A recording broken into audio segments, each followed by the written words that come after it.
There is a particular kind of silence that settles over the desert just before violence arrives. It is not the silence of peace.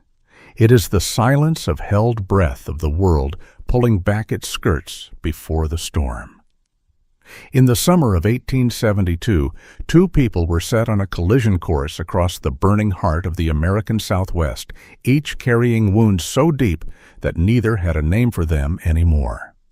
What began as a forced march into hostile territory would become something no Army regulation, no treaty, and no act of Congress could have anticipated. Stay until the end. What happened in that desert changed everything. The Texas outpost at Cobre Flats did not appear on any official Army map, and the Army preferred it that way. It existed in the gray space between policy and practice, a collection of sun-bleached timber buildings and stone walls that had absorbed so much heat over so many summers that they seemed to radiate punishment, even at night. There was a well at the center of the compound that had gone brackish 2 seasons prior, and the water it produced tasted of rust and old regret. The soldiers who manned the post drank it anyway. Men stationed at Cobre Flats learned quickly that comfort was a negotiation, and you took what the land offered, or you took nothing at all. Saoirse Ishki had been at the outpost for 11 days when the new supply wagon arrived, and she had spent every one of those days performing a careful, disciplined invisibility. She was 24 years old, lean as mesquite wire, with amber eyes that caught the light in a way that made people uncomfortable, as though she were always seeing something just behind their shoulder. Her dark hair was pulled back without ceremony. Her clothes, a rough cotton shirt, and canvas trousers were practical to the point of severity. She spoke English with a precision that occasionally startled the men around her. Each word placed with the deliberate care of someone who understood that language was a weapon and that the poorly armed died first. She had a knife in her left boot. Not a large knife. A modest single-edged blade with a handle worn smooth by years of handling. She had carried it since she was 16, since the morning she had stood at the edge of a burning camp and understood with a clarity that still visited her in the hours before dawn that the world was divided into 2 kinds of people, those who reached for steel and those who bled out waiting for someone else to reach for it first. She had chosen her category that morning, even as her hands shook and her father's voice called out to her from somewhere in the smoke, calling her name in the language the soldiers around her would never bother to learn. She did not allow herself to think about her father for long. The memory had a gravity to it that could pull her under if she let it, and she could not afford to be pulled under. Not here. Not in front of men who read hesitation as invitation. Her role at Cobre Flats was listed in the Post Ledger as Interpreter Temporary Assignment, which was the Army's way of saying she was useful enough to keep and not important enough to explain. She translated during interrogations, during negotiations, that were really ultimatums, dressed in polite language, during the occasional encounter with Apache scouts who came to the wire under a flag of parley. She translated with absolute accuracy, because she had discovered that mistranslation, even when well-intentioned, eventually collapsed under its own weight and took everyone nearby down with it. What she did not translate was everything that happened in the spaces between the official conversations. The way Sergeant Briggs spoke to the Apache men he considered prisoners, his voice carrying the lazy contempt of someone who had never once been afraid of the person he was addressing. The way the younger soldiers laughed at things that were not funny. The way the post commander, a pink-faced man named Aldridge, who smelled perpetually of bay rum and mediocrity, referred to the Apache people as the problem with the cheerful abstraction of a man who had never been required to look a problem in the eye. She kept her face still through all of it. She kept her posture neutral, her responses clipped and professional. And she kept the knife in her boot, which was not neutrality at all, but its own kind of conversation. On the 11th day, word came through the post that a captain from Fort Duro would be arriving to requisition supplies and personnel for a deep desert assignment. The word personnel moved through the outpost with the particular energy of a word that might mean any of several unpleasant things, and Saoirse noted the way the other interpreters, two Mexican men of considerable experience, suddenly found reasons to be occupied elsewhere. She did not disappear. Disappearing drew attention. She stayed at her post near the supply office and waited, because waiting was something she had become very good at, and because the knife in her boot was a comfort she had earned. Captain Callum Hart arrived at 2:30 in the afternoon, when the heat was at its most aggressive and the compound shimmered at its edges like a painting left too close to a fire. He rode a gray horse that moved with more dignity than its rider currently possessed, and the first thing Saoirse noticed was the uniform. It was a good uniform military wool of proper weight, the blue of it faded but well maintained. What was not well maintained were the buttons at the front of the tunic, which had been fastened in the wrong order, creating a subtle but undeniable misalignment that ran the length of his chest, like a crooked line drawn by a distracted hand. It was the kind of error that spoke not of carelessness, but of something more unsettling, a man who had looked in a mirror that morning and simply not seen what was there. He was tall, broad through the shoulders, with the kind of physical presence that the Army cultivated, and combat either refined or destroyed. His face was weathered past its years' dark circles beneath gray eyes that moved across the compound with the automatic vigilance of someone who had long ago stopped trusting perimeters.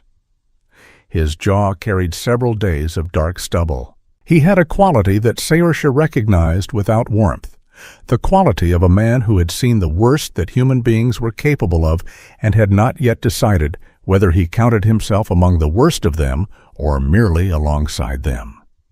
Sergeant Briggs met him at the gate with the stiffened performance of a man who wanted to look more important than he was, and the captain's response was a brief nod that contained no encouragement whatsoever for the performance to continue. "Captain Hart," Briggs said, snapping a salute that the captain returned with the automatic efficiency of someone performing a function rather than offering a courtesy. "Welcome to Cobra Flats. Commander Aldridge sends his regards and asks that you join him for supper this evening." "I won't be staying for supper," Hart said. His voice was low and carried without effort the voice of someone accustomed to being heard in conditions where voices were swallowed by wind and smoke. "I need to speak with Aldridge about my supply request and the personnel assignment. I'd like that handled before nightfall." "Of course, sir. I can show you to the commander's office." "In a moment." The captain's gray eyes had moved past Briggs and settled with a directness that Saoirse met without flinching on her. "You're the interpreter." It was not a question. She had heard that particular intonation before the statement that presents itself as identification, but is really a classification, a pinning of a living thing to a card. "I am," she said. He studied her for a moment with an expression that was not unfriendly, but was entirely without warmth, the expression of a man assessing a tool for a specific job. "Your name?" "Saoirse Ishki." Something moved across his face at the name too fast to read fully, but she caught the shape of it. Not contempt, not the flinching discomfort of men who encountered names they couldn't immediately pronounce. Something more complicated, recognition maybe of a different kind. "Miss Ishki," he said, and her name in his mouth was a careful thing, each syllable given its proper space. "I'll need to speak with you directly after I've seen Aldridge." He turned and followed Briggs toward the commander's building without waiting for her acknowledgement, and Saoirse watched him go with her amber eyes and her still face and her hand at her side 3 inches from the top of her left boot. The meeting with Aldridge lasted 40 minutes, which she knew because she counted the passage of time, the way she counted everything in hostile territory, carefully and without sentimentality.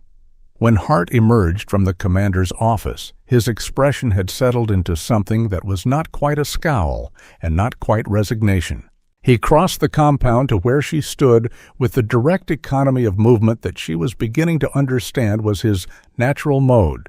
No wasted steps, no performance of authority. "You speak Apache," he said. "I am Apache," she said. "Among other things." The gray eyes held hers. "I need a translator who can operate in the field. The Sonoran, 30 days minimum conditions that will be difficult. The pay is the standard interpreter rate." A pause. "I'm told you're the most capable person at this post for the work." "Who told you that?" The corner of his mouth moved in a direction that might have been the ghost of a smile. "The 2 interpreters who made themselves scarcies when they heard I was coming." He looked at her steadily. "I'm not going to tell you this assignment will be safe, because it won't be. I'm not going to tell you I'm a pleasant man to work for, because my last sergeant would dispute that vigorously if he were still speaking to me.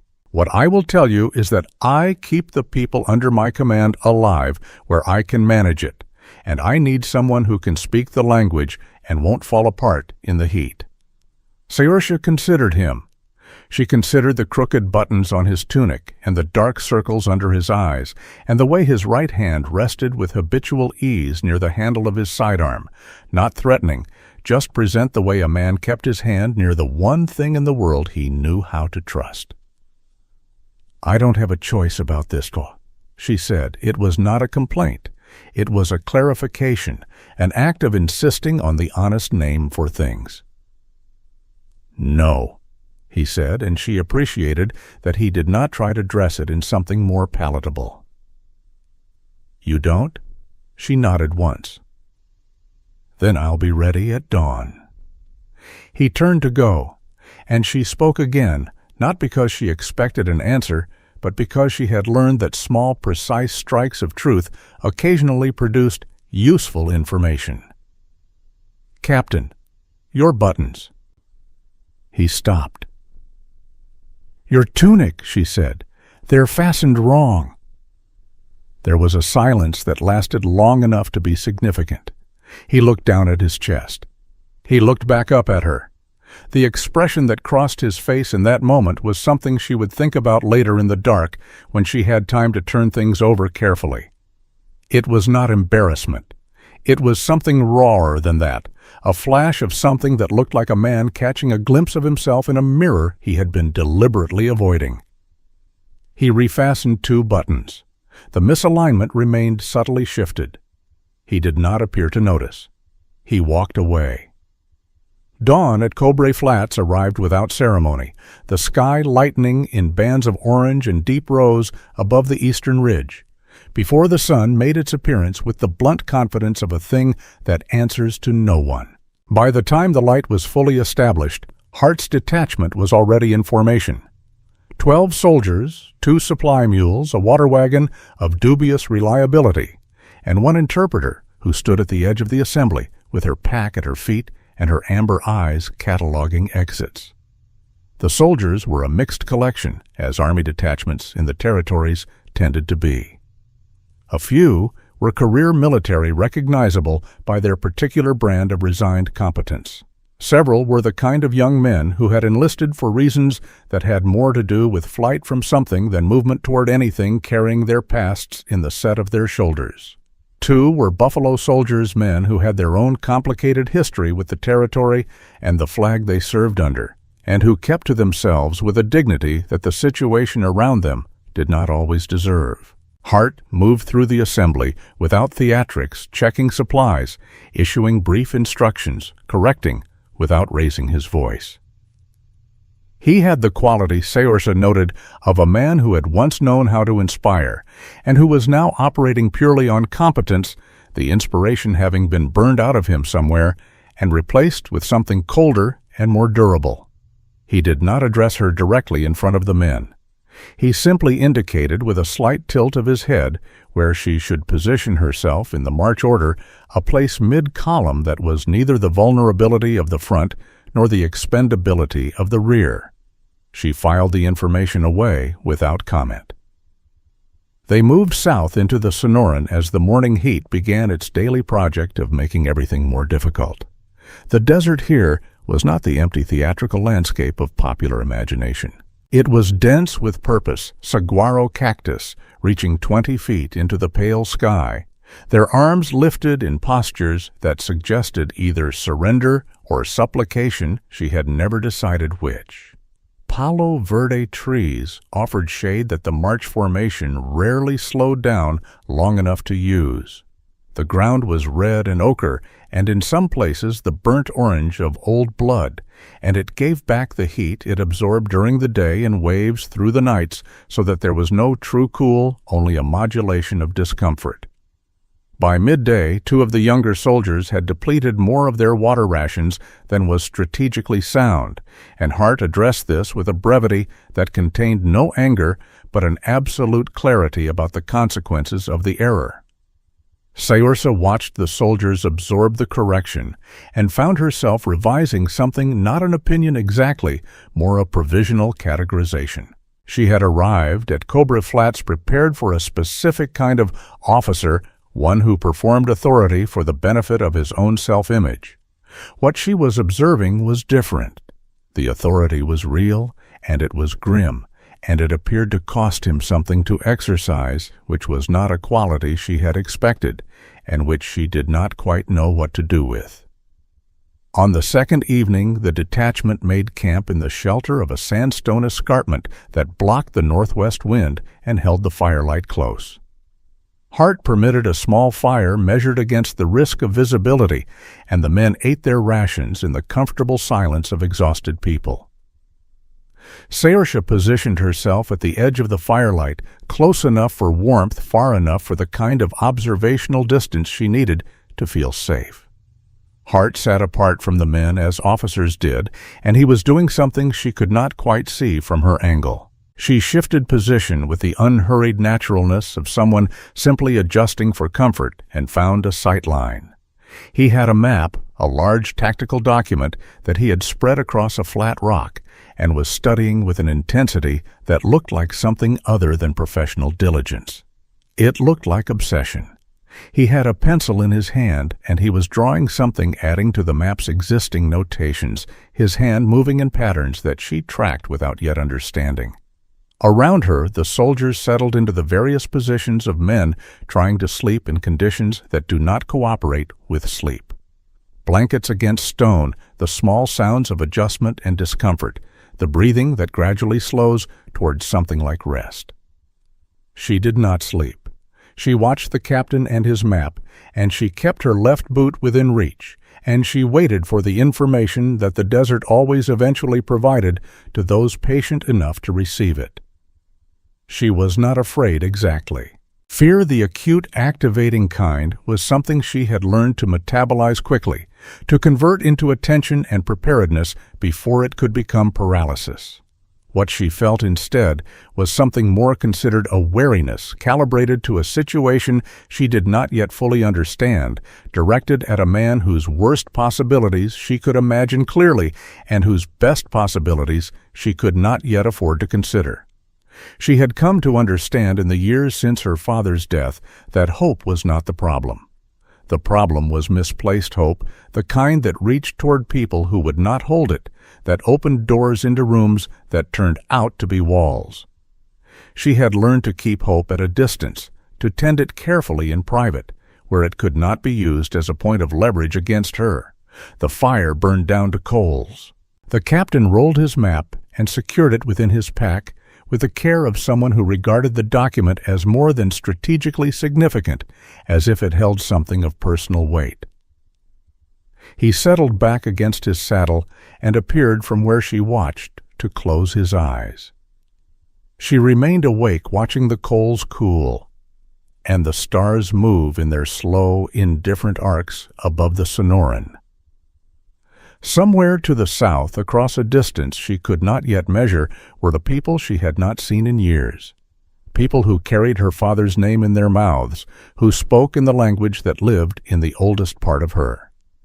The army she had been attached to by necessity and circumstance was marching toward those people with supplies and orders she had not been shown for reasons that had been explained to her in the comfortable language of pacification and territorial security words that meant something very specific and very ugly when you stripped the management from them. She thought about the map and the pencil moving across it, and the patterns she had seen but not yet identified.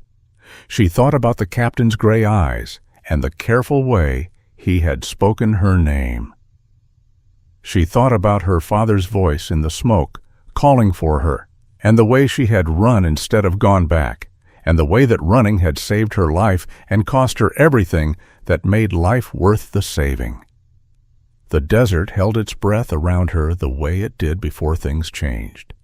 She kept watch until the first gray suggestion of dawn began above the eastern ridgeline, and then she turned her face toward the south and let herself for one unguarded moment feel the full weight of everything she was carrying. It was considerable. She folded it back carefully and rose to meet the day. If you or someone you know is having a difficult time, free support is available. Find resources. The desert did not ease its terms on the third day. If anything, it pressed harder, as though it had taken the measure of the detachment during the first 2 days and decided that leniency was a resource it could not afford to spend.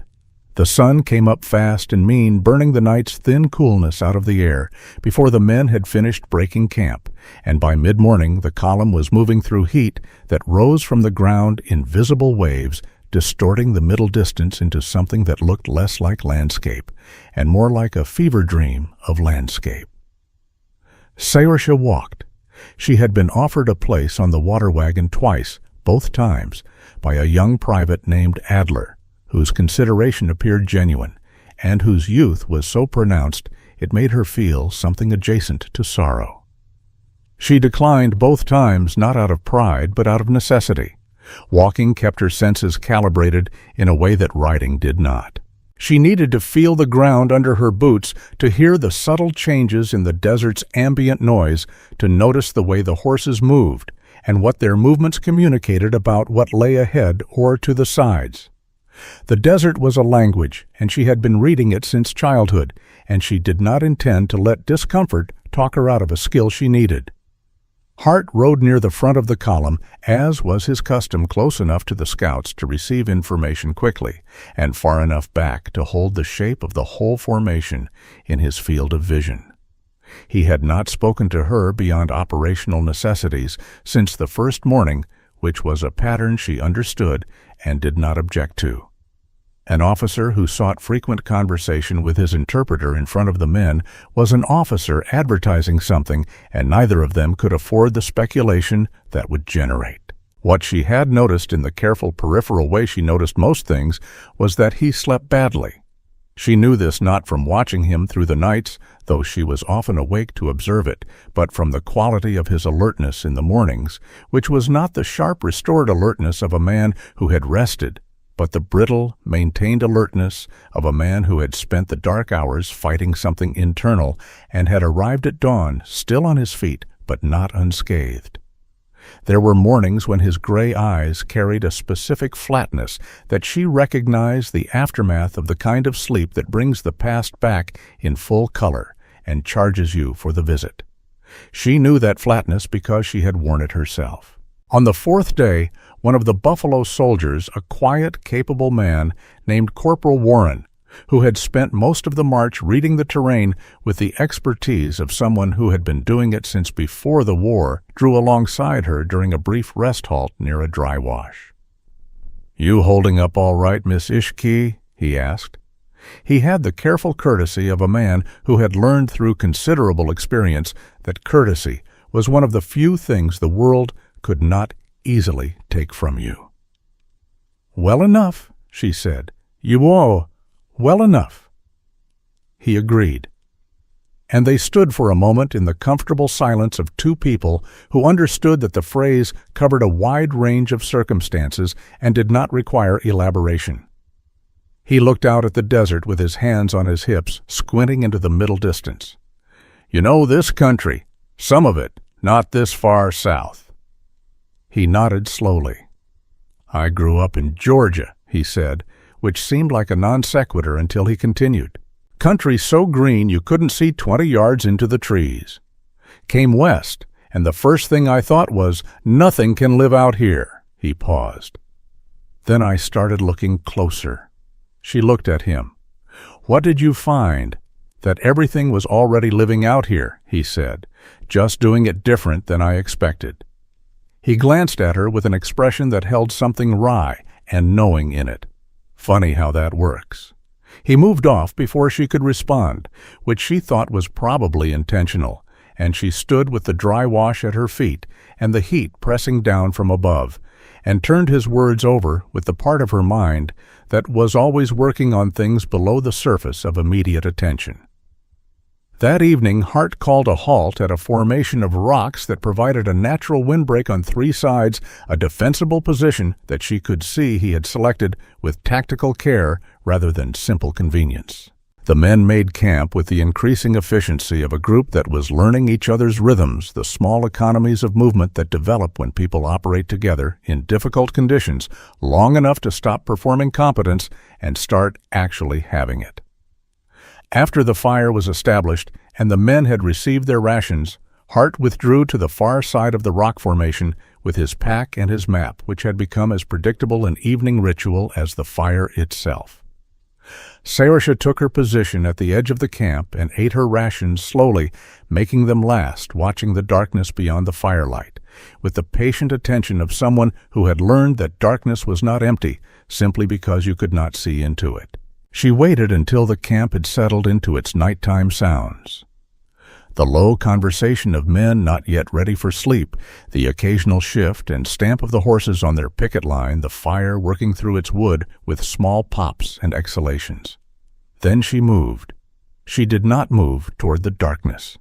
She moved along the inner edge of the rock formation slowly and without hurry, keeping to the shadows with the natural ease of someone for whom that particular skill was not a performance, but a habit so old it had become instinct. She came around the curve of the largest rock and found a sight line to where Hart sat, and what she saw made her go entirely still. He had the map spread across his knees, weighed at the corners, with small stones against the night wind. The pencil was in his hand. He was drawing as he had been on the second evening, but now she was close enough, and the angle was sufficient to see what he was drawing, and the shape of it hit her like water thrown into a hot pan. It was a formation she knew.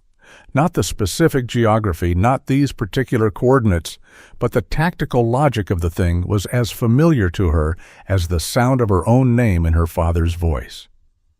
A pincer movement, 2 forces curving inward from opposite directions, to meet at a central point with a third element indicated behind to cut off retreat.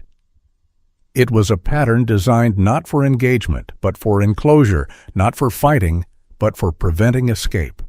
It was the formation used when the objective was not to defeat a force in the field, but to eliminate it entirely, to close every door, before the occupants understood the doors were closing. She had seen this formation before.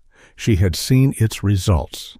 The night her father's camp was destroyed, she had been half a mile away, gathering water from a creek that no longer existed, and she had come back over the rise to find the pincer already closed.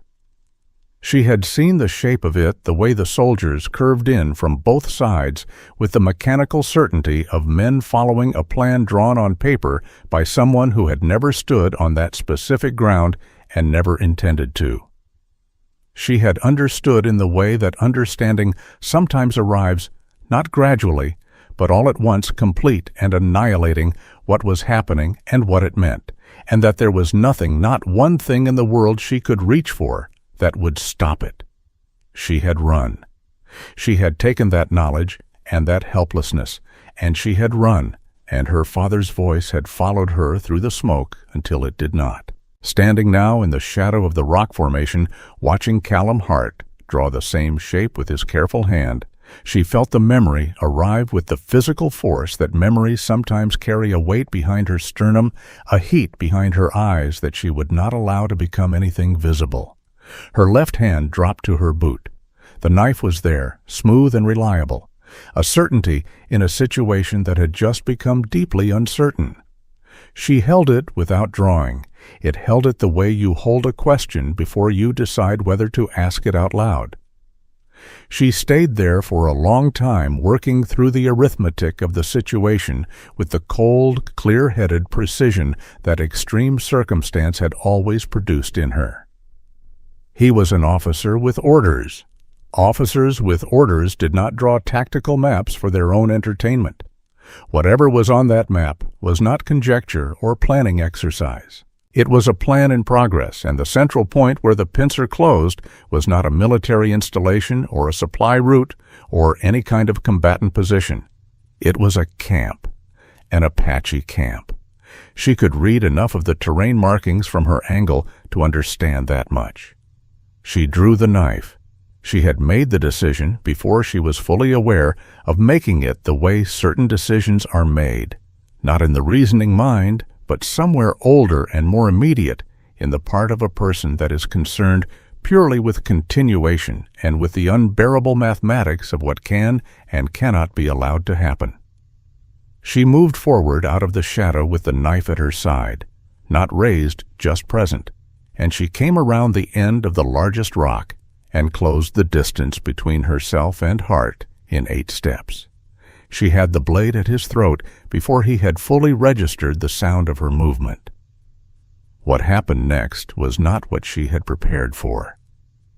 He did not fight. He did not reach for his sidearm, which was within his reach and which she had calculated as the primary risk in this approach. He did not shout for the men. He went very still, the way a man goes still when stillness is not a strategy but a surrender. And then something happened that she would spend a long time afterward trying to put accurate language to. His eyes closed. His head tilted back, not away from the blade, but into it, a barely perceptible movement, a lean of perhaps 1/4 of an inch. His hands, which had been holding the map and the pencil, opened, and the pencil fell, and the map shifted in the night wind. And he spoke. His voice was very quiet. It was the quietest she had heard, it stripped of the carried authority, stripped of the dry humor he occasionally deployed, like a man using a familiar tool he no longer quite believed in. It was the voice of someone who had stopped performing, which she recognized because she had heard it once before, in her own voice, in the dark, alone, in the months after her father died. "If you're going to," he said, "then do it. There's no argument I'm going to make." The knife was steady in her hand. The fire popped once behind her. Somewhere beyond the rocks, one of the horses shifted on the picket line. "Look at me," she said. He opened his eyes. The gray of them in the firelight was the gray of old ash of things that had burned down to what remained after everything useful was consumed. "What is this?" She did not move the blade. "This map, this formation. What is this?" He looked at her for a moment, and she saw something in his face that she had not seen there before in 4 days of careful observation. Not fear, not calculation. Something more like relief, the specific, exhausted relief of a man who has been waiting to be caught at something and has finally been caught and can stop the waiting. "The orders," he said, "are extermination." He said the word without inflection, without the decorative language that orders of that kind were invariably wrapped in. No engagement, no prisoners, no survivors.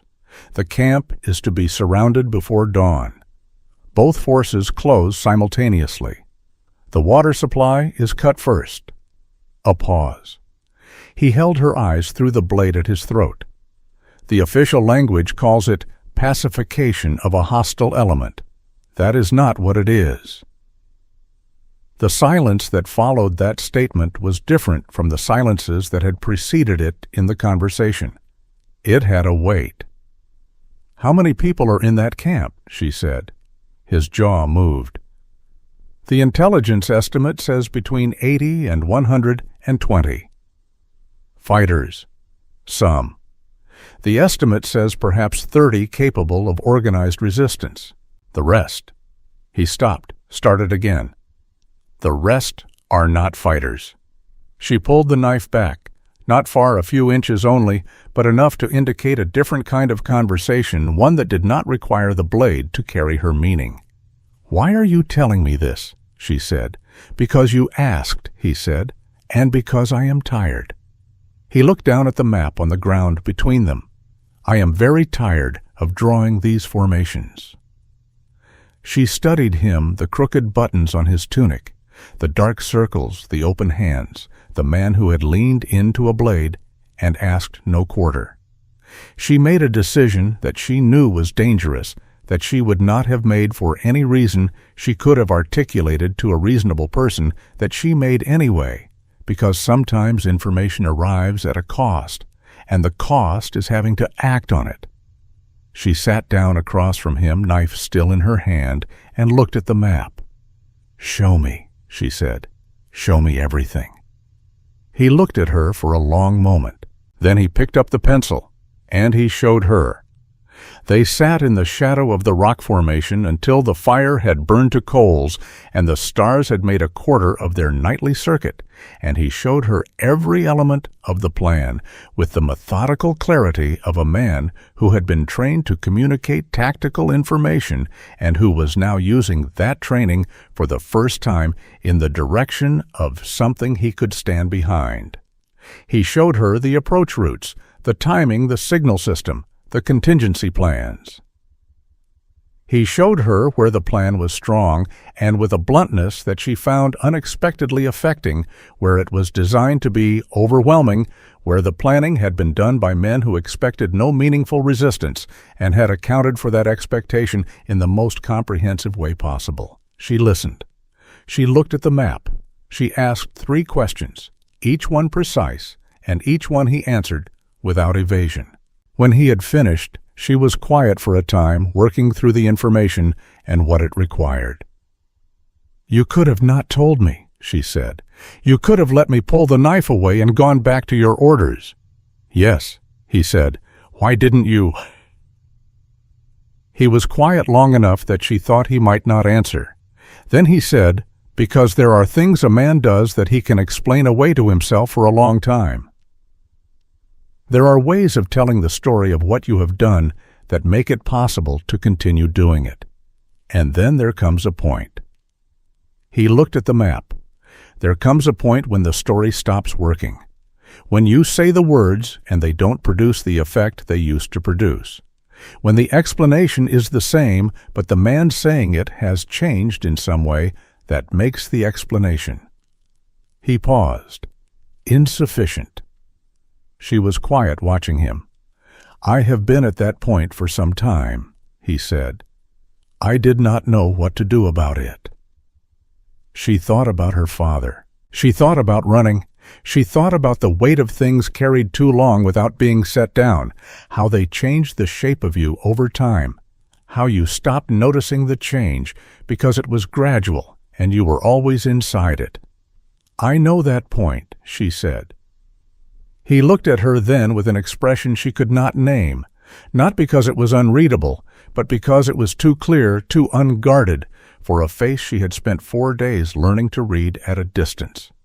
It was the expression of a man encountering something unexpected in a place where he had stopped expecting anything.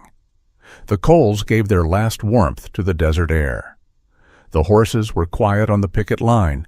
Somewhere above the rock formation, the stars continued their indifferent and beautiful work. She folded the knife and returned it to her boot. She stood. "We have 6 days before the formation is in position," she said. "Yes," he said. "Then we have 6 days to think of something better than this." She walked back to her place at the edge of the camp, rolled into her blanket with her boots on, and lay with her eyes open and her mind moving fast and clean through the problem the way her mind had always moved best at the edge of impossible things in the dark with everything on the line. 6 days. In the abstract, 6 days sounded like time. In the Sonoran Desert with 12 soldiers and a water wagon and orders drawn in the ink of men who sat in offices and moved other men across maps. Like pieces on a board, 6 days was a measurement of a different kind entirely. It was the distance between a thing not yet done and a thing that could not be undone. And Saoirse understood in the cold clarity of the hours before dawn that the difference between those two states was exactly the size of every choice she and Hart made between now and the moment the formation closed. She did not sleep. She lay with her blanket pulled to her chin against the desert's nighttime reversal of temperature and worked the problem with the methodical patience of someone who had learned that panic was a luxury and clarity was a survival skill. The camp her father had once called his own was gone. The people who had survived its destruction had moved as Apache people had always moved when survival required it, deeper into the Sonoran, into the territories that the army found inhospitable and therefore had not yet prioritized. But they had stopped. They had found ground worth defending, and they had put down something that was not quite roots but was close enough that leaving it again would cost them in ways that went beyond the physical. She knew this the way she knew the shape of the language in her oldest memories, not from recent intelligence but from the understanding of people who, when they finally stopped running, stopped for reasons that mattered. She also knew that the Army's intelligence, whatever its source, had found them. Hart was awake when the first gray light began. She knew this without looking the same way she had known on previous mornings, some quality of his stillness that was different from sleep stillness, more deliberate, more effortful. She rose and crossed the camp to where the cold remnants of the fire offered a place to stand that was not conspicuous, and he came to stand beside her after a moment close enough to speak quietly and not be heard by the nearest sleeping soldier. "I've been thinking about the supply route," he said without preamble, which she had come to understand was his natural mode of conversation when he was not performing officerhood for an audience. "If the water wagon develops a problem significant enough to require us to divert to the secondary resupply point at Arroyo Seco, it adds 3 days to the march. It also puts us 12 miles east of the planned approach corridor." She considered this. 3 days plus 12 miles east puts us outside the formation's timing window. Yes. The formation requires both columns to close simultaneously, if we're not in position.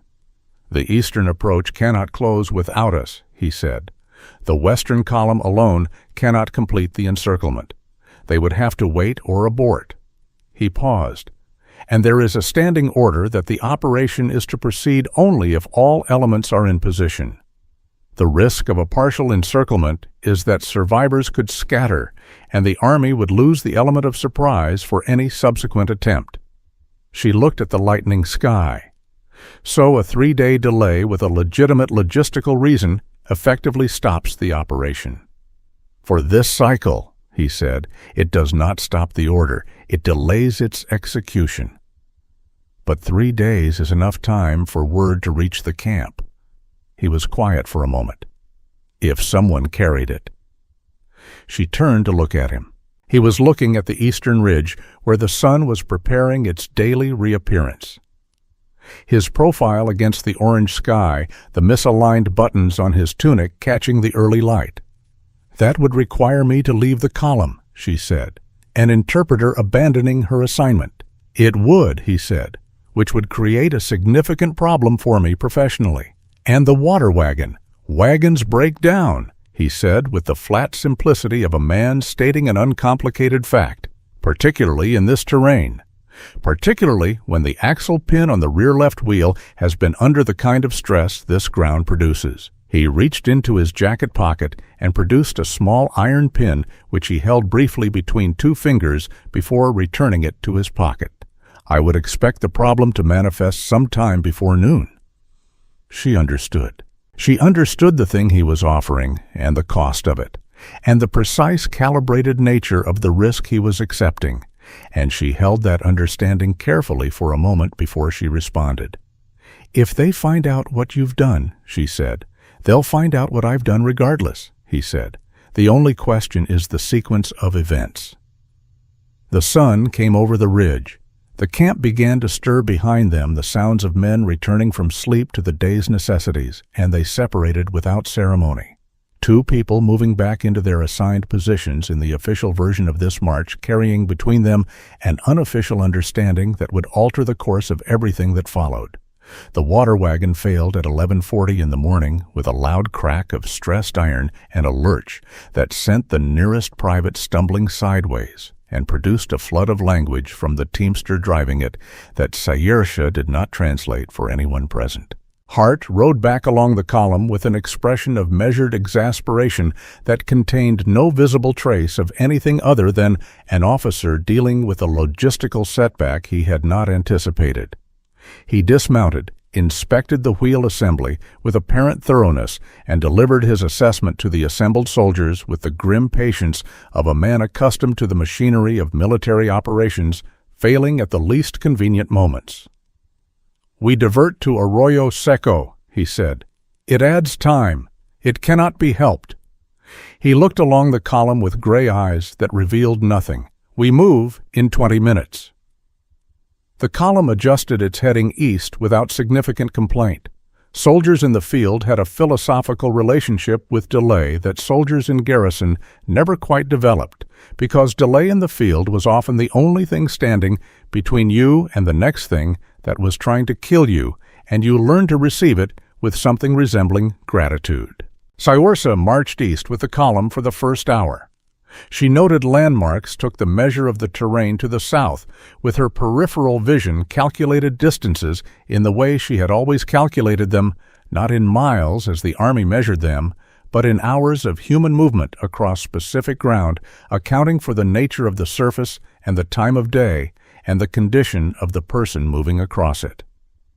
Shortly before midday, she fell back in the column to the position nearest the supply mules, and when the formation rounded a long curve of sandstone outcropping that briefly blocked the front of the column's sight line to its rear, she stepped sideways into the shadow of the rock and was still. The column moved past her. She counted the men as they went their boots, raising the fine red dust that the Sonoran held in its upper layer, like a memory of rain. She counted until the last soldier had passed and the sound of the wagon and the horses and the equipment faded into the desert's ambient silence. Then she turned south and walked. She walked fast, not the measured pace of a woman conserving herself across an unknown distance, but the deliberate speed of someone who understood exactly what the clock was running against. The sun was at its peak, and it pressed down on her without mercy, and she let it press without giving it the attention it wanted. She had water for approximately 18 hours if she was disciplined. She had the knife in her boot and the knowledge in her head, and the understanding precise as a compass bearing of where she needed to be. She thought about her father as she walked, which was something she allowed herself rarely and never without cost. She thought about his voice, which had been deep and unhurried, a voice that had never seemed to be in competition with the world around it. She thought about his hands, which were the hands of a man who worked with them, scarred and capable, and which had touched her head when she was small with a gentleness that seemed then like permanence and turned out to be something else. She thought about the morning she had gone to the creek and not come back in time, and the way that failure had calcified inside her in the years since, not into grief exactly, which was a feeling that had edges and a shape you could eventually hold, but into something harder and less yielding, a conviction that love was a kind of exposure, that attachment created the precise vulnerability that enemies required. She thought about Hart, who had leaned into a blade and asked nothing. She walked faster. She reached the outer edge of Apache territory as the sun was making its descent toward the western horizon, the sky going amber, and rose the shadows of the saguaro, stretching long and eastward across the red ground. She stopped at the top of a low ridge and looked down into the valley below, and what she saw confirmed everything the Army's intelligence had suggested, and everything her gut had told her since the second night in the desert. The camp was there. Not a large camp, not the settlement it had once been before the burnings, but a living place organized with the particular efficiency of people who had learned to build what was necessary and nothing that was not. Smoke from cook fires moved in thin columns against the evening sky. She could see movement. The ordinary movement of a community at the end of a day, people returning from the day's work, children in the distance, running with the pure velocity of children who do not yet understand that the world has opinions about their freedom. She descended the ridge without hesitation, moving with her hands visible and her pace steady, because the sentries, and there would be sentries needed, to read her approach correctly and quickly. She was challenged at 50 yards by a young man with a rifle, who stepped from behind a boulder with the controlled speed of someone who had been watching her since she crested the ridge and had simply been deciding, and she spoke in the language that lived in the oldest part of her, the language she had not spoken aloud in 3 years, and the words came back without searching, as though they had simply been waiting. "I am Saoirse, daughter of Kuruk Ishki," she said. "I carry urgent news for the leaders of this camp. I am alone, and I am asking for entry." The sentry studied her for a long moment with the flat assessment of someone for whom a wrong judgment carried irreversible consequences.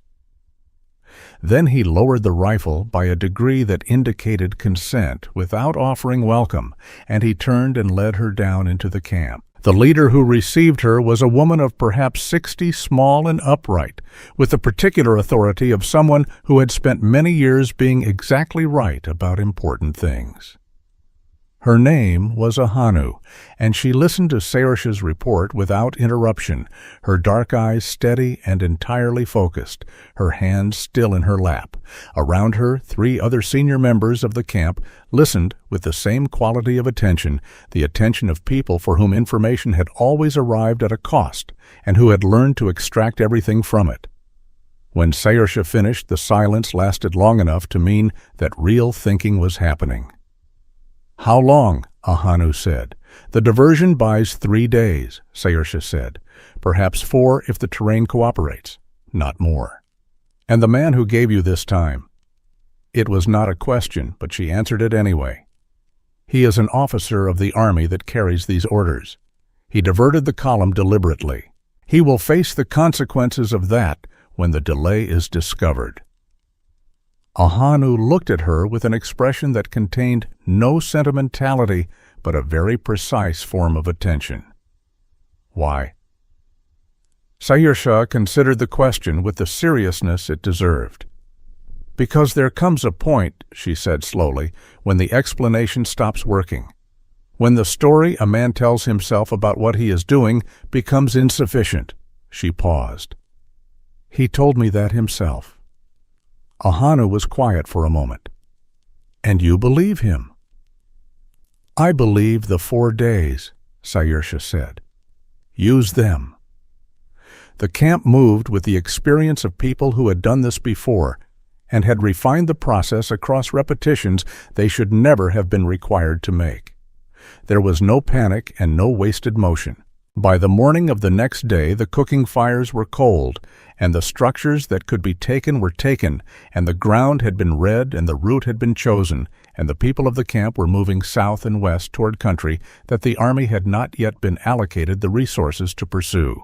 Saoirse stayed long enough to ensure the evacuation was underway, to answer the questions that the senior members had about the Army's routes and approach times, to translate the tactical map's information into the specific geographic knowledge that would allow them to avoid the Army's intended corridors.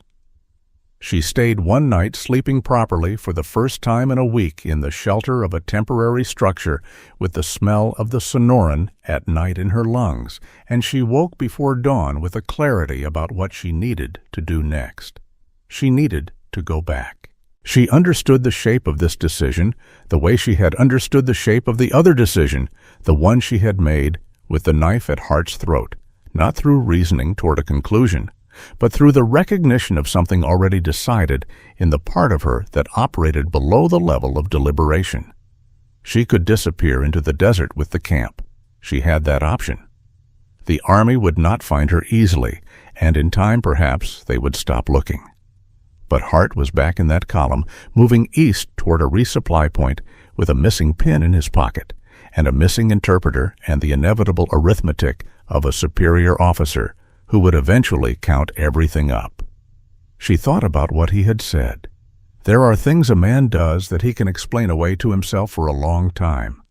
She thought about her father's hands and her own running and the years of carrying something that had never been properly set down.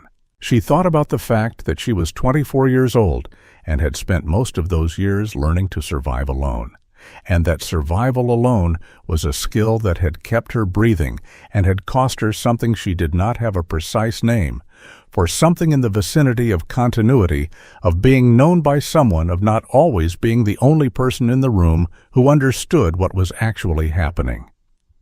She rose before the camp was fully awake and walked north. She found the column on the afternoon of the second day at the resupply point at Arroyo Seco, and the camp was in a state of controlled tension that told her before any single piece of information was delivered that the situation had changed in her absence. The change had a name and a rank. Brigadier General Marcus Aldgate had arrived from Fort Duro with a 6-man escort, and the kind of expression worn by men who are carrying authority like a weapon, and are already deciding where to deploy it. He was a large man, gone to weight in his late 50s, with a white mustache and small eyes that moved with a rapidity. His body language otherwise concealed the eyes of someone who processed information quickly and used it primarily to identify leverage. Hart stood before him at the center of the camp with his hands behind his back and his face arranged into the careful neutral that Saoirse had seen him deploy when performing officerhood for an audience he did not trust. The general was speaking.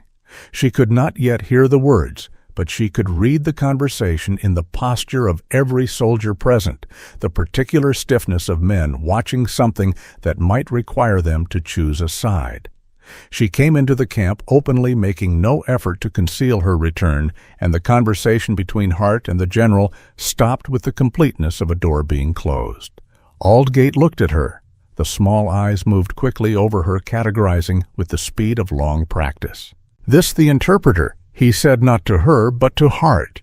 "Yes, sir," Hart said, "the one who abandoned the column. She became separated during the terrain diversion, sir. She has returned." The general looked at Hart with an expression that made no pretense of believing this explanation. Then he looked back at Saoirse with the particular attention of a man who is deciding how useful a thing is before determining what to do with it. "Miss," he said, using the title with the lazy condescension of someone for whom it was a filing category rather than a courtesy, "you are going to tell me where you went and what you saw during your 2 days away from this column." Saoirse met his small, fast eyes. She kept her hands still at her sides. She kept her face arranged in the careful neutral that she and Hart appeared to have independently developed as their primary defensive formation, and she thought about 4 days and the direction the camp had moved, and the cold cook fires and the children running. "I was lost, sir," she said. "The terrain separated me from the column. I navigated by the stars and returned as quickly as I was able." The general looked at her for a long moment. Then he looked at Hart. Then he said very quietly, "I want this column in its correct position in 48 hours. Captain, not 3 days, not 4, 48 hours." He let that number sit in the air between them. "And I will be accompanying you personally to ensure we arrive on schedule." He turned and walked toward the tent that had been prepared for him, and the camp breathed again carefully, and not with relief. Hart's gray eyes found hers across the distance between them. They held for a moment two people standing at the edge of a calculation that had just changed its fundamental terms, and she read in his face what she suspected he read in hers. The time they had bought was now shorter. The cost of what came next was now higher. And neither of them had any intention of stopping. 48 hours was not time.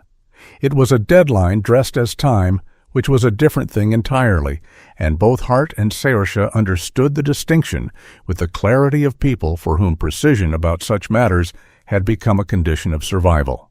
The general's tent was pitched at the center of the camp with the self-evident confidence of a man who had never once considered that the center might not be the safest place to be, and his presence reorganized the detachment. The way a stone dropped into still water reorganizes everything on the surface, every ripple moving outward from the point of impact, every soldier's posture adjusting to account for the new weight in the room. Hart did not seek her out that evening. He did not need to. They had developed across the preceding days a fluency in the language of not communicating directly, which was itself a form of communication precise enough to carry real information. He moved through the camp with his usual economy, speaking to the men about the next day's march, reviewing the repaired water wagon, with the teamster consulting briefly with Corporal Warren about the eastern approach terrain. He performed the role of competent officer preparing for a difficult operation, and he performed it well enough that she could see the general watching him from the edge of his tent with the expression of a man revising a concern downward without fully dismissing it. She sat at the edge of the firelight and cleaned her knife with a piece of cloth and thought about 48 hours and what could be done inside them. The camp that Ahanu was moving was traveling south and west, she had said, 3 days. 2 days had already passed. If the general's accelerated timeline held, the column would reach the original approach coordinates with perhaps 18 hours to spare before the western column arrived to complete the encirclement. 18 hours was not enough for a full camp relocation to reach safe distance, but it might be enough for the slowest members, the oldest, the youngest, to put sufficient ground between themselves and the closing formation if the warning reached them in time. If. The word sat in her chest with its full weight.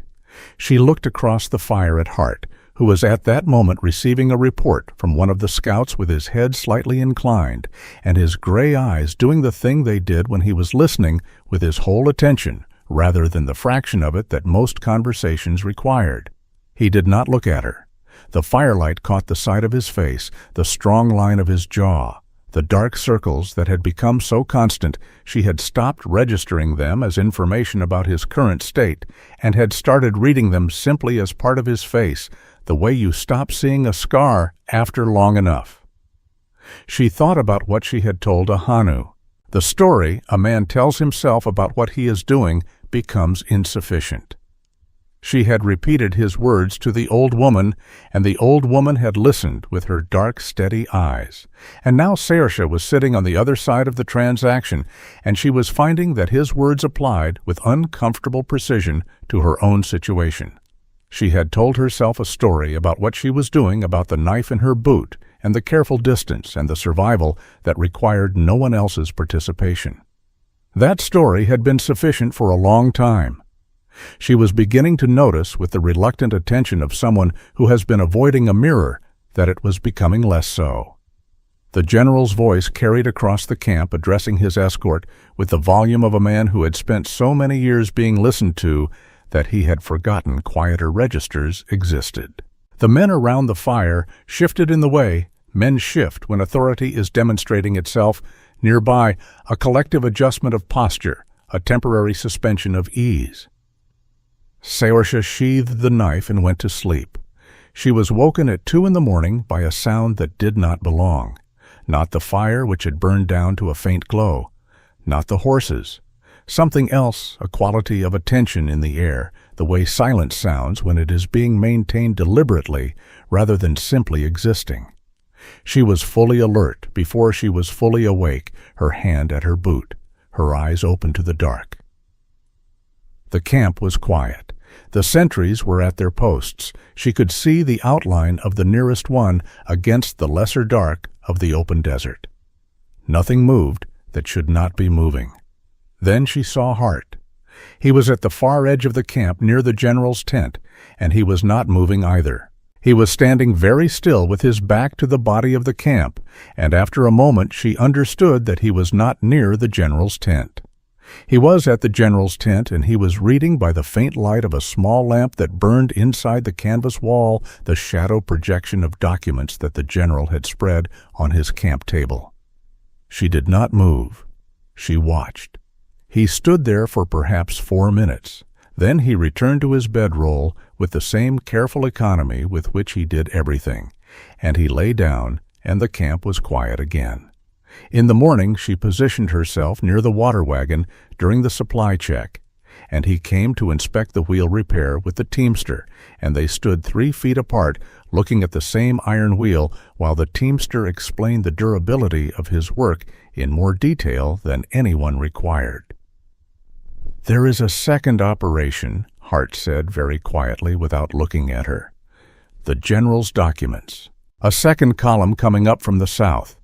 They are not waiting for the eastern column." He paused. "The 48-hour window is already built around their timeline, not ours." She absorbed this. "So the window we calculated was incorrect from the beginning. The camp has less time than we told them." The teamster was still talking about the wheel. She listened to the teamster talk about the wheel and worked the revised arithmetic with the cold, fast part of her mind. "How much less," she said, "if the southern column is moving on the general's timeline, they reach the outer perimeter of the camp's last known position by tomorrow night. Not 48 hours. 20. 20 hours. She looked at the wheel and felt the number rearrange everything. "Someone has to go," she said. "Yes," he said, "if I leave again." "You won't make it back this time," he said, "and you will not need to." He said it flatly, without drama, as a statement of operational fact, and she understood that it was also something else, a permission offered in the only language available to them in that moment in front of the teamster and the wheel and the waking camp. She looked at him then, directly, which she had rarely done in the full morning light, and he looked back, and for a moment there was no performance between them, no carefully maintained distance, no translation required. Just 2 people standing at the edge of a decision that had only one shape and knowing it. "The general will know it was you," she said. "The general already suspects it was me," he said. "The axle pin is still in my jacket pocket. I have not been as careful as I believed." The corner of his mouth moved. "You will have noticed I am not always careful." She thought about the buttons. She thought about the map and the pencil falling and the hands opening. "After I leave," she said. "What will you do?" He was quiet for a moment. The teamster had finished his assessment of the wheel and was moving toward the supply mules, leaving them with the brief privacy of adjacent people in an open space. "I'll do what I can do from inside the column," he said. "Create delays where I can create them. Document what I witness." He paused. "And then I will face what comes from that." "That is not much," she said. "No," he said, "it is not." He looked at the horizon. "It is what is available." She left during the noon halt when the heat was at its most suppressive and the men's attention turned inward toward the simple project of enduring. She did not take a horse which would be noticed immediately. She went on foot south and west, moving at the speed the situation required, rather than the speed her body preferred, and she did not look back, because looking back was a thing she had taught herself not to do. A discipline she had maintained for years, and she needed every discipline she had intact for what was ahead. She reached the camp's new position in 14 hours of hard walking through the night, and the early morning navigating by the stars with the knowledge her father had put in her. When she was small, the knowledge that lived in the body rather than the mind, directional and absolute. She arrived at the edge of the new camp at dawn, and the sentry who challenged her this time was a different man, older, who recognized her from her previous visit, and stepped aside with a speed that told her the camp was already in an elevated state of alert. Ahanu received her without the formality of the previous visit. The old woman was on her feet, already in motion, already managing the 10 things that required managing simultaneously, and she listened to the revised timeline with the same quality of complete attention she had given the original report. And when Sayersha finished, she said simply, "How far south do we need to go?" "Beyond the canyon at the Red Rocks," Sayersha said. "The southern column's approach corridor runs east of the canyon, if you are west of it before tonight." "We will be," Ahanu said. She was right. The camp moved with the precision of people, for whom urgent movement was a practiced art, and Sayersha moved with them, helping where she could help, carrying what she could carry, speaking in her oldest language to people who looked at her with varying degrees of recognition. Some seeing Kurukishki's daughter returning from wherever she had been. Others seeing a woman in army-adjacent clothing whose presence required a decision about trust that each person made privately and at their own pace. It was in the late afternoon, 2 hours before the sun reached the Red Canyon wall, that her brother found her. She heard him before she saw him, which was itself an indication of how much the grief had changed him, because the boy she remembered had moved through the desert with a quietness that their father had praised, and that had always made her feel in the complicated way of siblings simultaneously proud and insufficient. What she heard was not movement exactly, but its absence, the specific absence of natural sound that indicates a human presence in terrain that should not contain one. And she turned with her hand at her boot before her conscious mind had finished processing the information. He was 40 feet away behind a stand of Palo Verde, and he was watching her with eyes that she recognized and did not recognize. Simultaneously, the eyes of Chetan Ishki, as she had last seen him, dark and sharp and carrying their father's particular quality of absolute attention, but altered. The alteration was not in the color or the shape, but in what lived behind them, something that had been present before, and was now consuming more space than it should. Grief that had fermented into something harder and more volatile. He was taller than she remembered, broader. He had their father's build, which she had always envied in the private accounting of siblings who pretend not to compare. He carried a hunting lance with the ease of long practice, and he wore his hair the way their father had worn his. And the combination of all these things hit her with a force she had not anticipated, and that she absorbed without allowing to reach her face. "Sayersha," he said. Her name in his mouth, in her oldest language, was a different thing entirely from her name in anyone else's mouth, and it cracked something open in her chest that she immediately moved to close. "Chetan," she said. He came out from behind the Palo Verde with the directness of someone who was not uncertain about the conversation he intended to have. He stopped 15 feet away and looked at her with those altered eyes and said, "You came with the army." "I came from the army," she said. "I came to warn the camp." "You wore their clothes," he said. "You carried their papers. You translated their words." "I did," she said. "And then I carried their plans to the people those plans were meant to kill. And I walked 14 hours through the night to give this camp the time it needed to be somewhere else." He was quiet. She could see him working through this, but there was something in the working that was not clean, that caught and circled back rather than moving forward, and she understood that the grief had altered, not just what lived behind his eyes, but the process by which he moved through information, the way a river altered by a rock slide moves differently even after the water clears. "Father died," he said. "I know. You weren't there." The words landed with precision. She let them land without deflecting. "No," she said, "I wasn't. You ran." She held his eyes. She had rehearsed this conversation with herself for years. Run it in the dark hours when sleep declined to come, argued both sides with herself across a distance of time and desert and accumulated loss. She had prepared careful things to say about survival and necessity and the impossibility of going back. None of them came to her now. What came instead was the simple, insufficient truth. "Yes," she said, I ran. Chayton's jaw moved. His hand tightened on the lance with an adjustment of grip that she tracked with the part of her attention that never fully left her boot. He was not yet raising it. He was holding it the way a man holds the thought of something before he commits to the action. "The soldier who came with you," he said. "The one who gave you the time." She was still. "I have been watching the column for 3 days," he said. "I saw you speak with him at the fire. I saw you leave."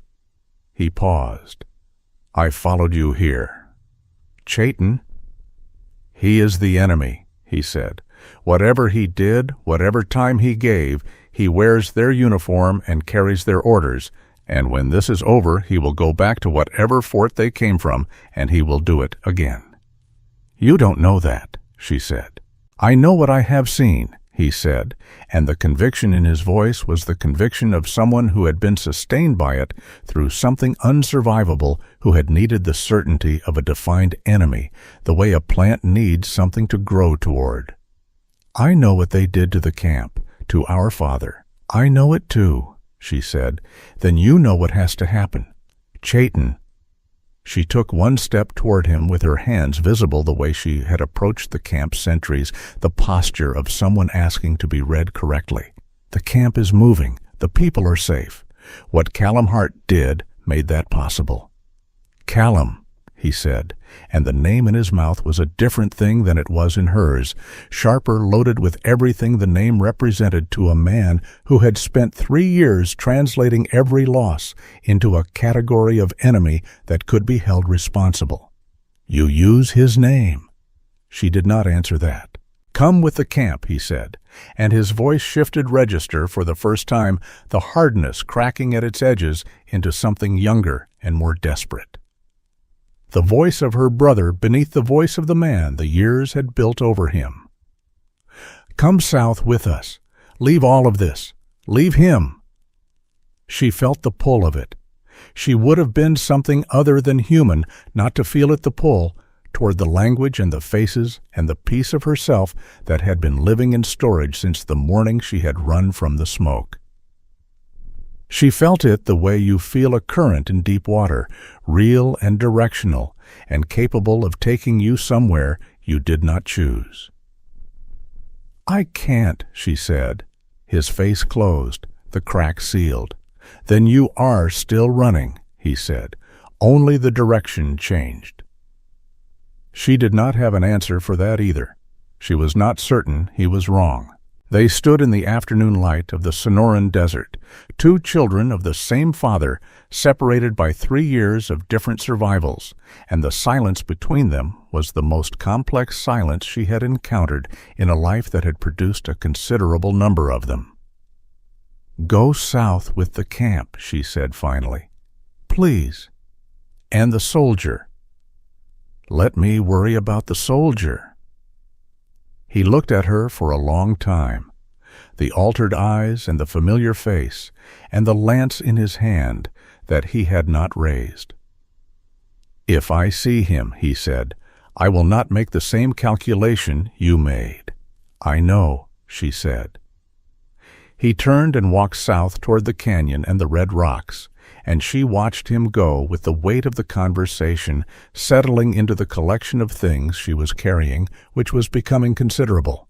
She turned north, back toward the column, toward the general and his timeline, and Hart, standing alone in the middle of a situation that had grown significantly past its original dimensions.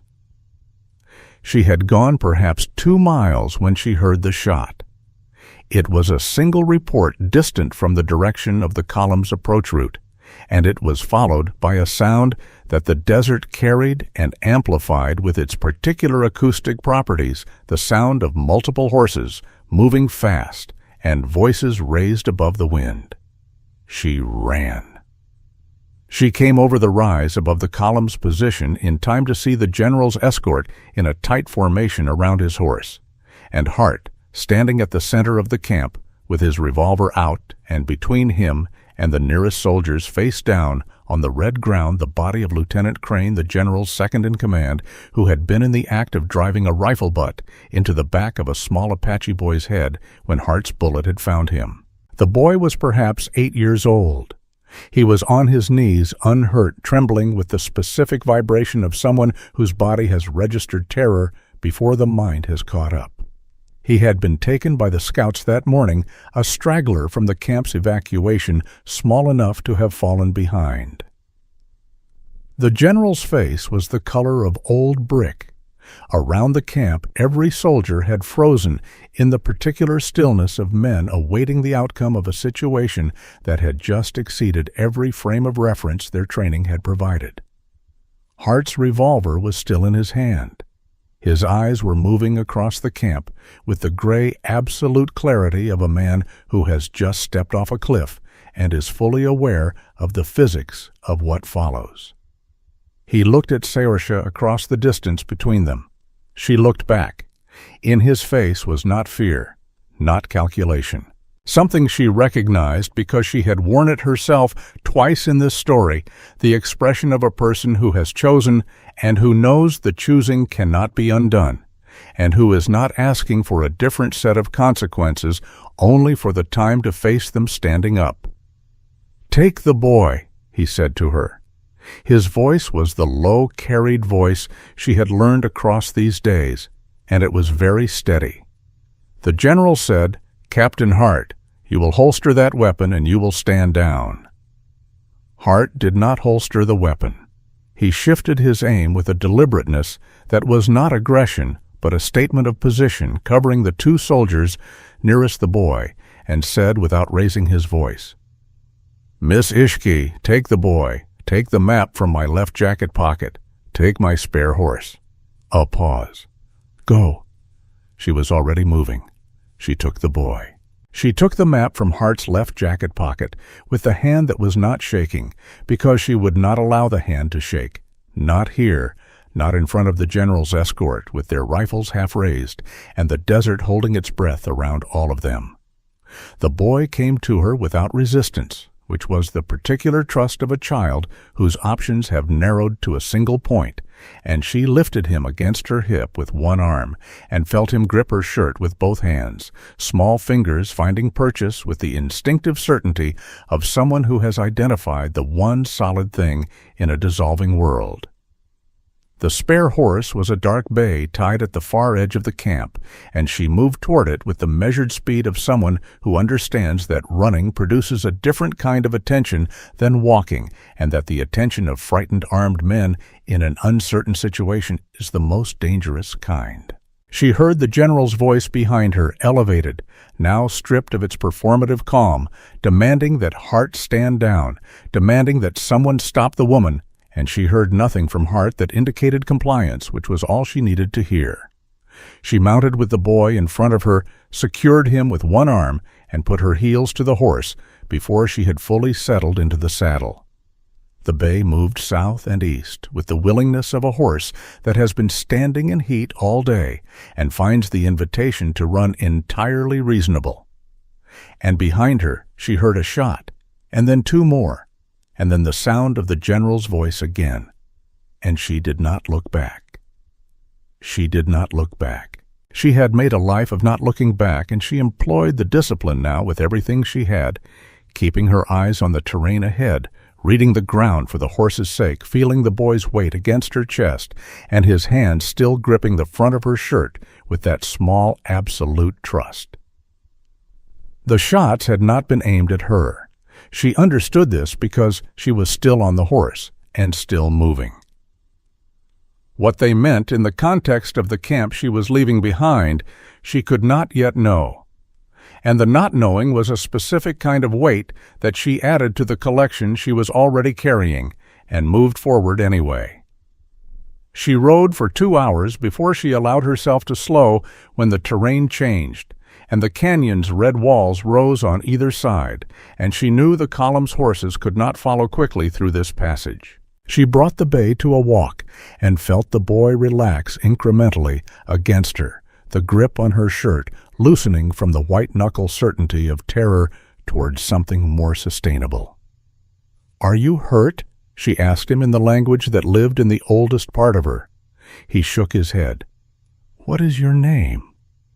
A pause. "Nayland," he said very quietly. "Nayland," she repeated. "I am going to take you to your people. They are moving south toward the Red Canyon. Do you understand?" He nodded. Then, after a moment, he said, "The soldier, the tall one. He shot the bad man." "Yes," she said. "Will they hurt him?" She looked at the canyon walls, red and ancient, indifferent to the small human calculations being made at their base. She thought about what she knew of military tribunals, of the machinery of institutional consequence, of what happened to officers who shot their superiors second in command in front of witnesses.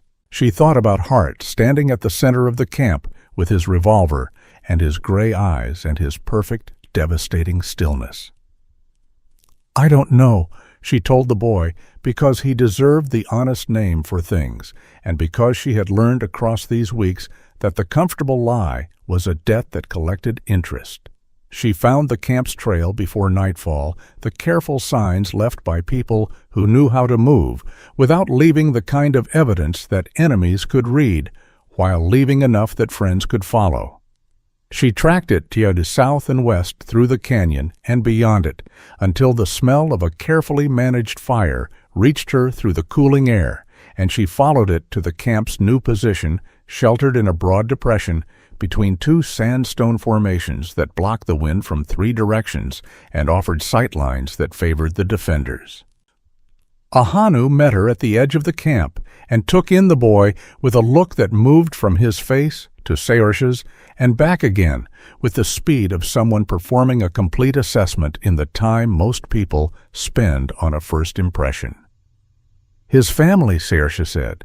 "Here," Ahanu said, and turned and called in a voice that carried precisely as far as it needed to, and a woman came through the camp at a speed that had nothing composed about it, the speed of a mother who has spent hours not knowing, and the boy dropped from the horse and went to her with a sound that Saoirse would carry for a long time.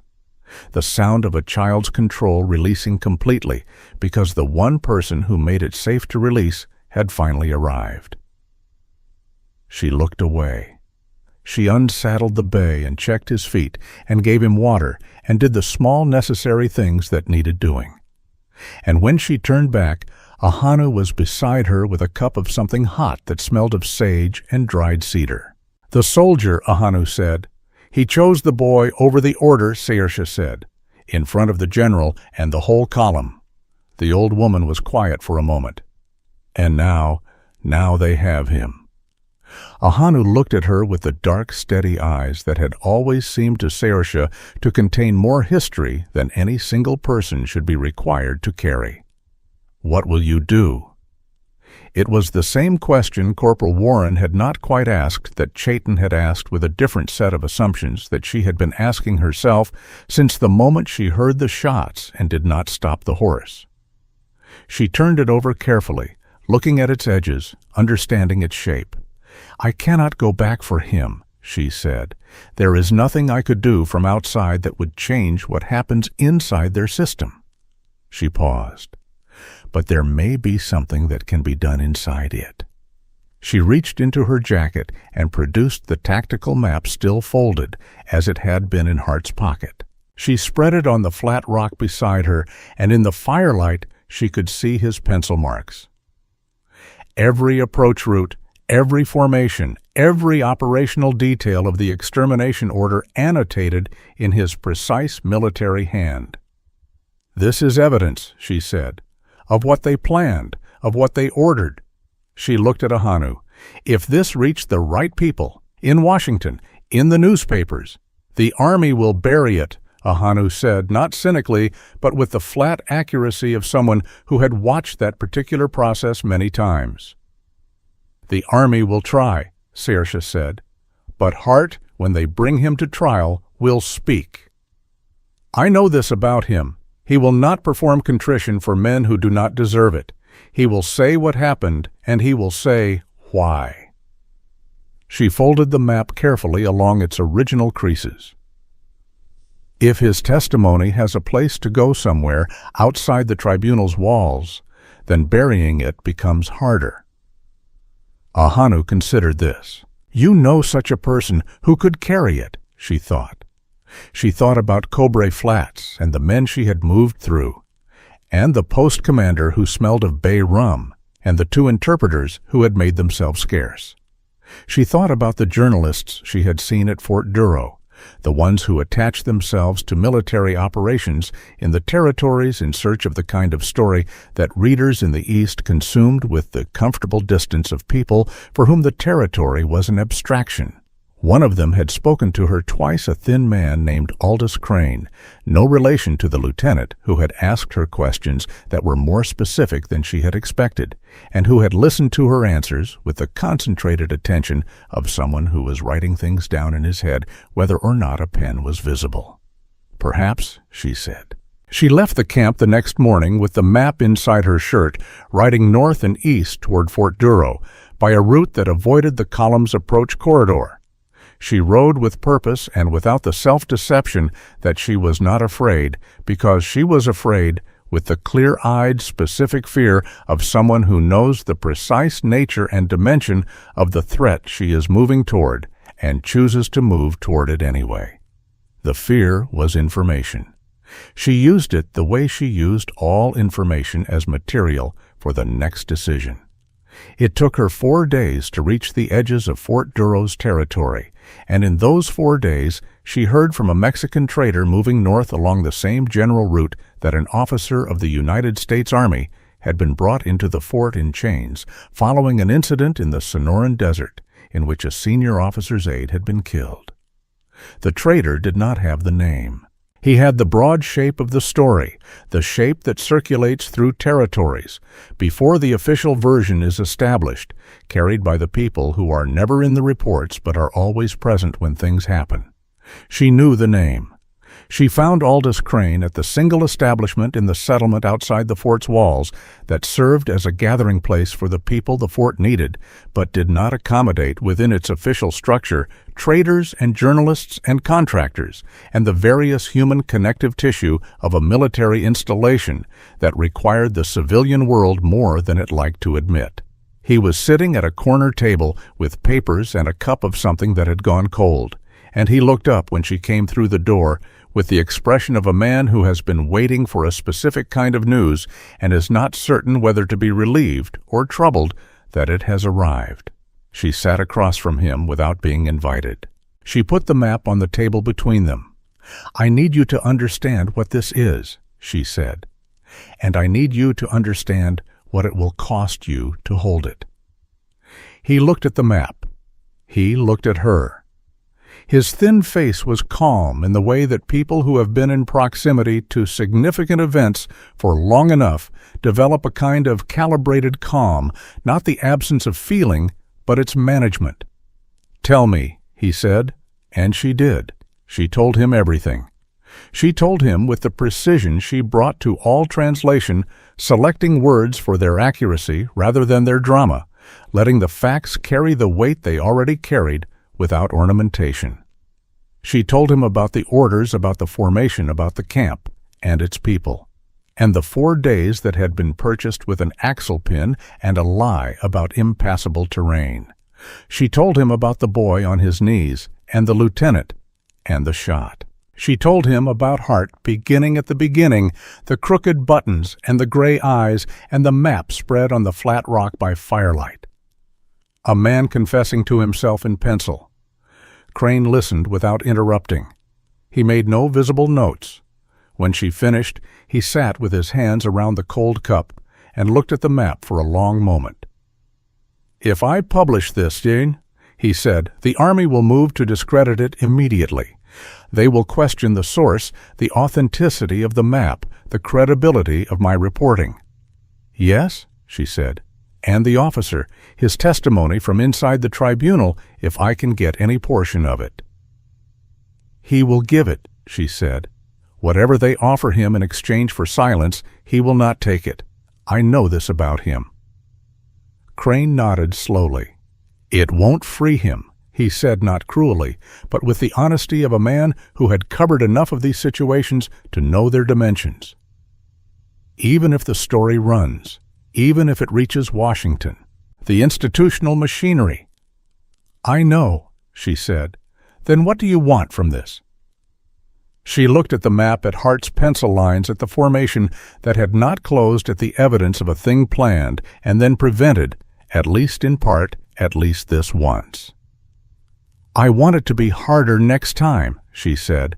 I want the people who draw these formations to have to think about who is watching. I want there to be a record that cannot be entirely erased. She paused.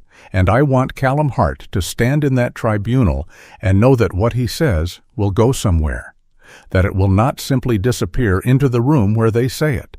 Crane took the map and folded it with care, and she understood from the way he handled it that he understood its value and intended to honor that value, and that this was the most she could give Hart from the outside, and that it was insufficient, and that she was going to do it anyway. Because insufficient was not the same as nothing, and she had learned, across the length of this story, that nothing was the only outcome that could not be built upon. She was not present at the tribunal. She would not have been permitted to be. She followed its progress through Crane, who had established a channel of communication with her through the trader network, past messages, through the structures of connection that existed outside official notice. He told her that Hart had refused counsel that would require him to plead diminished capacity. He told her that Hart had stood and delivered a statement that lasted 40 minutes, and that the tribunal had attempted to stop 4 times, and that he had continued through each attempt with the patient implacability of a man who has identified the one true thing he has left to do and intends to do it completely. He told her in a message that arrived on a morning when she was standing on a sandstone ridge, watching a hawk work the thermal above the canyon, that Callum Hart had been sentenced to hang for treason and the murder of a superior officer's aide, and that the sentence was to be carried out in 10 days. She stood with the message in her hand, and the hawk turning above her, and the canyon red and ancient below, and she let herself feel the full weight of it without deflecting, without converting it immediately into something more manageable. She let it be what it was, which was a loss of a kind she had not allowed herself to anticipate, because anticipating it would have required acknowledging something she had spent the length of this story maintaining careful distance from. She had loved him. She understood this now with the clarity of retrospect, the way you understand the shape of a landscape best from above and after, when you can see where the ground was rising all along. She had loved him in the way that people love who have learned that love is exposure cautiously, and without a name for it, maintaining the appearance of strictly operational regard while the actual business went on underneath in the part of her that did not submit to management. She did not go to the fort. There was nothing she could do there. She understood this with the same cold arithmetic that had governed every decision in this story, and she honored it, and it cost her more than she had a language for. What she did instead was right. She was not a writer, but she had a translator's precision and a survivor's memory for detail, and she wrote down everything she had witnessed, everything she knew, in the clear and undecorated language of someone making a record. She gave it to Crane, who incorporated it into the account he was preparing, which ran in a Philadelphia paper, 6 weeks after Hart's execution, under a byline that did not include either of their names, and which reached Washington and produced not justice, which was too large a thing to arrive quickly or completely, but a disturbance, a discomfort. In certain offices, a series of questions asked in the kind of rooms where questions of that kind had previously never been asked. It was not enough. It was not nothing. She went back to the camp. Back to Ahanu and the canyon and the language she had been carrying in storage for years, and she used it now every day, and it came back to her the way the compass bearing had come back to her in the dark, not as something recovered, but as something that had simply been waiting for her to stop walking in another direction. She found Chayton 3 months after the tribunal. He came to the camp from the south with the wary deliberateness of a man who has decided to put down something heavy and is not yet certain his hands will know what to do without the weight. They sat across a fire in the early evening and did not immediately speak, and the silence between them was different from the silence in the desert, more negotiable, less loaded with the compressed force of things that had not yet been said, because there had not yet been a moment in which it was survivable to say them. "He is gone," Chayton said. It was not a question. "Yes," she said. He looked into the fire. "I would have killed him myself," he said. "In the desert, when I followed you." He paused. "I did not." She looked at him. "Why?" He was quiet for long enough that she thought he might not answer. "Because you asked me not to," he said. "And because—" He stopped, started again. "Because he had already moved in my direction by then, and I was not certain that killing a man for moving in your direction was a thing our father would have called honorable." He looked up from the fire and met her eyes, and for the first time since the desert, she could see her brother in his face, without the alteration crowding everything else out. "I am not certain he would have called the running honorable." "Either," he said. And there was no cruelty in it, only the directness of someone who has decided that accuracy is more useful than protection. But he was not here, and neither the running nor the stopping running was simple, and I think he would have understood that. Eventually. She felt something release in her chest that had been held for 3 years. "I think so too," she said. She remained with the camp through the winter and into the spring, learning again how to be part of something. How to occupy a place in a community, rather than a position on its perimeter. How to let people know her in the ordinary daily way that people know each other when they share ground and labor and the small economies of communal life. It was harder than she had expected, this ordinary thing, harder than the knife in the desert and the 48-hour deadline. Because those things had required skills she already possessed, while this required something she had systematically dismantled and had to learn to build again without a blueprint.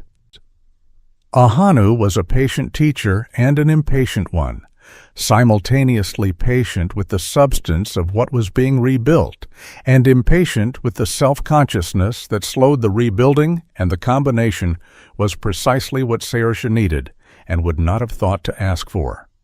In the late spring, she understood that she was carrying Callum Hart's child.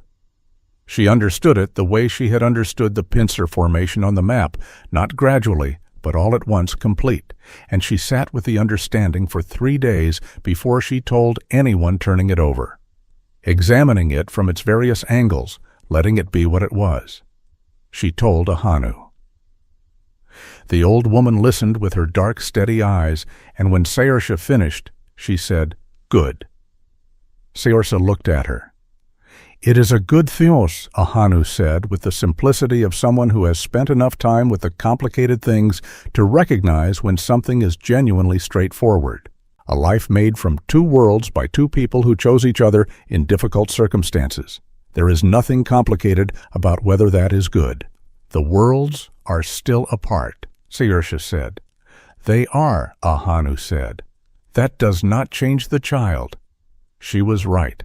The worlds remained apart with all the entrenched durability of institutions and histories and the vast human appetite for the familiar shape of things, and Crane's article produced its disturbance. And not its revolution, and the army continued its operations in the territories with the modifications that come from increased scrutiny rather than the transformation that comes from genuine reckoning, and justice arrived, as it tends to arrive in fragments and over time, and incompletely. But the camp was alive. The people who would have been exterminated by a pincer formation drawn by firelight on a flat rock were alive and moving through their days, and doing the ordinary things that people do when they are permitted to continue. And this was real, and it was a consequence of choices made under impossible conditions by people who had reached the point where the explanation stopped working, and it could not be taken back. Crane published a longer account the following year, still anonymous but more complete, incorporating Hart's tribunal statement, which had been smuggled out of the court by a young clerk who had his own reasons for being disturbed by what he heard. The statement was read in Congress by a representative from Massachusetts who found in it the kind of specific documented atrocity that was harder to dismiss than the general principle of one, and it produced a committee. And the committee produced an inquiry, and the inquiry produced several years later a policy modification that was inadequate and incomplete, and was nevertheless more than nothing. Hart had known it would go this way. She understood this in retrospect in the same retrospective clarity that had given her the landscape of her own feelings.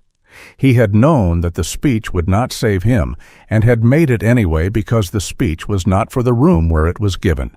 It was for the rooms it would eventually reach, the ones he could not see from the gallows, the ones that existed in the future tense of a reckoning still in progress.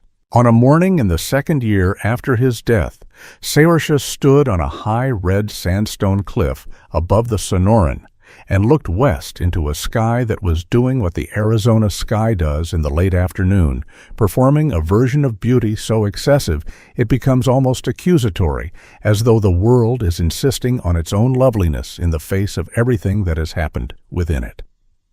The canyon below was the deep, indifferent red of very old stone, and the desert stretched south in every shade between amber and rust.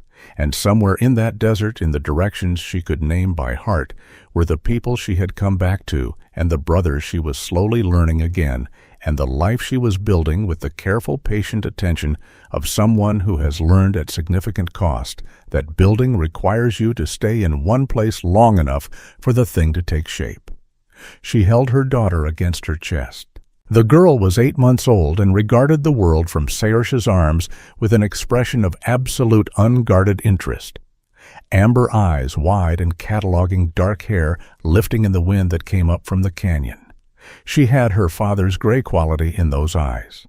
The gray that was not absence of color, but its own color. And she had her mother's directness in the way she looked at things, the refusal to look away from what was actually there. Saoirse held her, and looked west and let herself feel without deflecting, and without the management she had spent so many years perfecting the full and complicated weight of what had brought them to this cliff on this evening. The loss, the love, the insufficient, and the extraordinary. The man who had misbuttoned his tunic and leaned into a blade and stood perfectly buttoned at the end. Finally aligned, finally the thing he had been trying to be all along. The boy named Nayland who had gripped her shirt. The old woman who had said good with the simplicity of someone who knew that some things were simply that. The hawk turning in the thermal above the canyon. The sky performing its excess of beauty. The worlds were apart. They had always been apart, and the distance between them had been measured in generations of loss that did not end cleanly, and would not end cleanly. And the work of reducing that distance was the work of people who had not yet been born, who would inherit the fragmentary record of the choices made by the people who came before them and would have to decide what to build from the fragments. But her daughter was here, made from two worlds and belonging entirely to herself, carrying in her amber eyes the gray of a man who had found at the very end of everything standing at the gallows with his buttons finally straight. That the only redemption worth having was the kind you earned by doing the thing that was right when doing it cost everything you had left. The sun touched the western rim of the desert, and the light went gold, and the canyon deepened to the color of old fire. And Saoirse held her daughter against her heart, which was full of the things that do not resolve and the things that do. And she stood on the red cliff in the last of the light, and she did not look away.